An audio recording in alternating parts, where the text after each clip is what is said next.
So first things first, many of you probably know that today they are going to fully unveil the new Star Wars game from Respawn, Star Wars Jedi Fallen Order. I wanted to live stream the reveal event with you guys, but I'm gonna be out all day. I've already got plans, so I'm not gonna be available for that. But in the meantime, I wanted to make this video.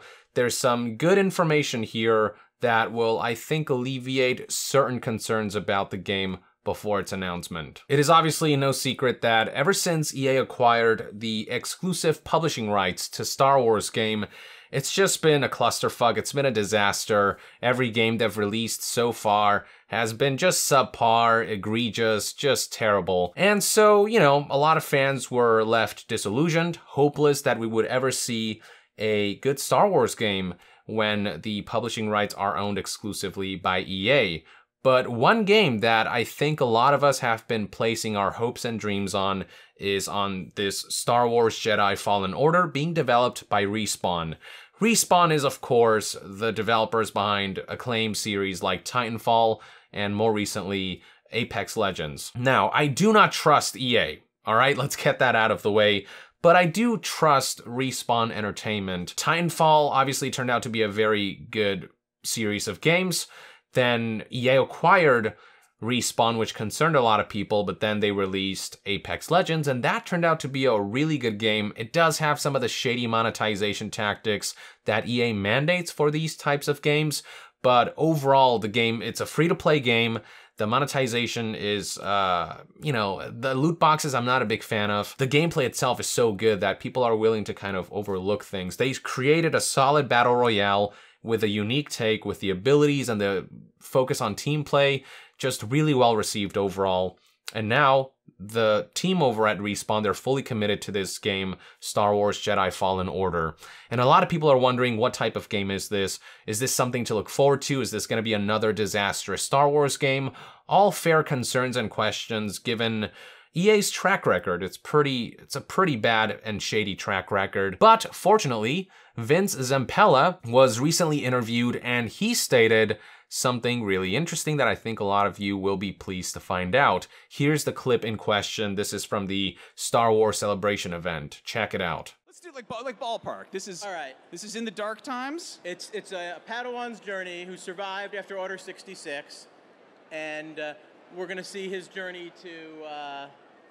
And this is a story? It is. It's a single-player story game. We worked really closely. Yes.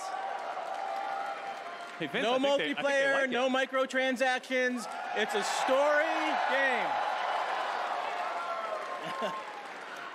So yeah, you heard it from the man himself.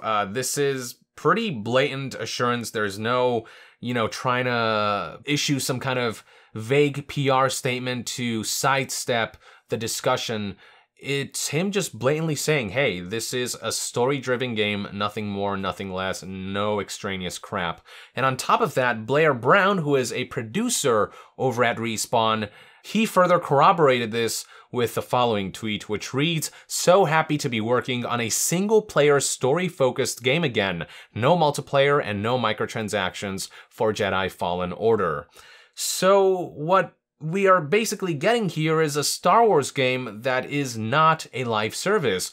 That's the insinuation here. Jedi Fallen Order is not gonna be some long-term monetized bullshit. It is gonna be a proper game with a proper beginning, a proper end, a solid core experience. Now, obviously, we haven't seen the game in action. I would recommend that you wait until they show gameplay and they detail how this is all going to work before getting too excited. Maybe there's something we're missing here. But so far, the signs are very good. It's developed by Respawn. They're saying that it's not going to have microtransactions, multiplayer, that it's going to be story-focused, and that's sort of what Star Wars fans have wanted after Battlefront 1 and Battlefront 2 tanked. They wanted an experience that was proper Star Wars. Story is such a huge part of that saga, and it can often feel like story has sort of gone ignored. Hopefully, EA finds a way to not fuck this up. I don't know if they have some say in how this game is being made, but, you know, we did see Respawn launch Apex Legends, and despite being an EA-published game, it was still pretty good. And a big part of that was that according to Respawn, EA had little hand in Apex Legends development. And it just turned out to be a huge success, in large part because it turned out to be a good game with a lot of great positive reception. Now, when it comes to Star Wars, EA is probably going to be stricter with how that's handled, but they somehow found a way to, I guess, convince EA to not make this a live service, or I don't know, it's not characteristic of EA to make single-player story-driven games that cannot be recurrently monetized. I mean, just look at BioWare, right?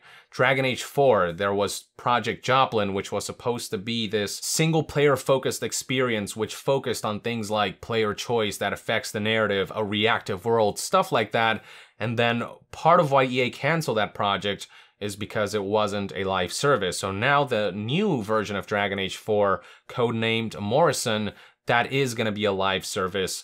And while BioWare guarantees that live service means more content, more updates down the line after the main campaign is completed, I definitely get the sense that EA is going to mandate some kind of monetization bullshit tactic. And then we have Respawn, who somehow gets a pass on this with Jedi Fallen Order. Is there a catch to this, or is EA really just giving Respawn free reign? Maybe because Respawn was already making a live service game, they allowed them to make a proper single-player game in parallel? And especially now that Respawn is raking in so much cash for EA with the success of Apex Legends, which got like 50 million subscribers in a month, I think EA may be more sort of lenient with how Respawn tackles their projects, and maybe that's one explanation for why EA might be giving them a pass. Recall that there was this other Star Wars project. It was supposed to be the single-player experience. It was Project Ragtag by Visceral Games, and, you know, this was directed by Amy Hennig.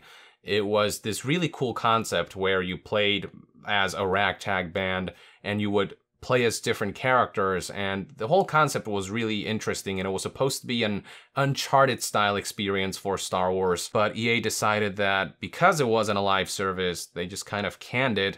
But at the same time, there was troubled development aspects to this Project Ragtag that was detailed in Jason Schreier's article, so maybe that is the difference between Respawn's Jedi Fallen Order and the Ragtag project by Visceral. I don't know. It's just, I find it really interesting that there is actually one story-driven game EA is allowing to get out there. They've been so adamant about mandating live service elements that this just doesn't fit. I'm wondering what on earth possibly made them give the green light, the go-ahead on this particular project from Respawn. And in regards to the Visceral project, recall that Project Ragtag was canceled, and then EA Vancouver essentially took the assets that are already there, and they were repurposing it into this live service game. And then that was canceled recently, and then EA said, hey, make a game that's smaller scale so we can get something out by 2020. So maybe it's that they just, because they made two bad Star Wars games and the next one is still ways off,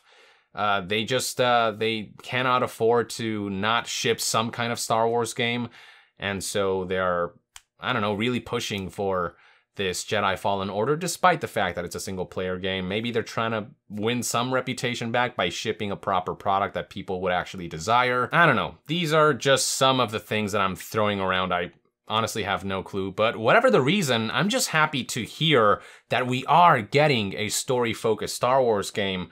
And look, I have nothing against multiplayer, but there's nothing wrong with a Star Wars game without multiplayer. That is a strictly single-player experience where story is king, where it is all about you and just your immersion in a fine-tuned and specifically crafted world. After two Battlefront games that were just crap, this is exactly what the Star Wars franchise needs when it comes to video games. So while I will temper my expectations until I see the game in action, until I see what sort of game Respawn is constructing here, the early signs are good. The fact that Respawn is spearheading this project is already a great sign given Respawn's track record, and I'm definitely keeping my fingers crossed that this all pans out. Yes, it is kind of sad that we have to be reporting on the fact that a Star Wars game won't have shitty features. The fact that no microtransactions and no multiplayer can make news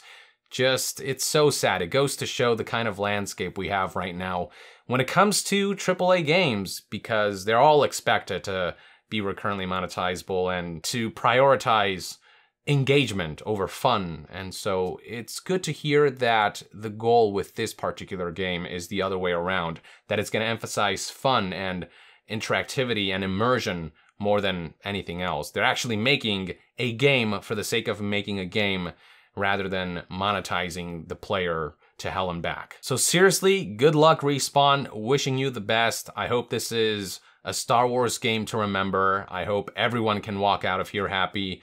Developers can make a good game that's really well reviewed, that elevates their reputation. Gamers can get something they want finally out of Star Wars. And hell, and EA can make some money along the way. Again, don't have much faith in EA, but I do have faith in Respawn. They're great developers. They have a proven track record. They have proven themselves recently. And so let's see what they can come up with. And we're gonna see very soon, and I'll report on that once I get a chance to take a look at that. Anyway, there you have it, folks. That's my take on the news that Star Wars Jedi Fallen Order will be a game and not a live service, that it's actually being made for the right reasons. I'd love to hear what you think about all this in the comments below. With that, I would like to end this news update and discussion video. Thank you for tuning in. To be further updated on all things gaming news, reviews, and discussions, stay tuned right here on Young Yeah. I'll see you guys next time. Young out.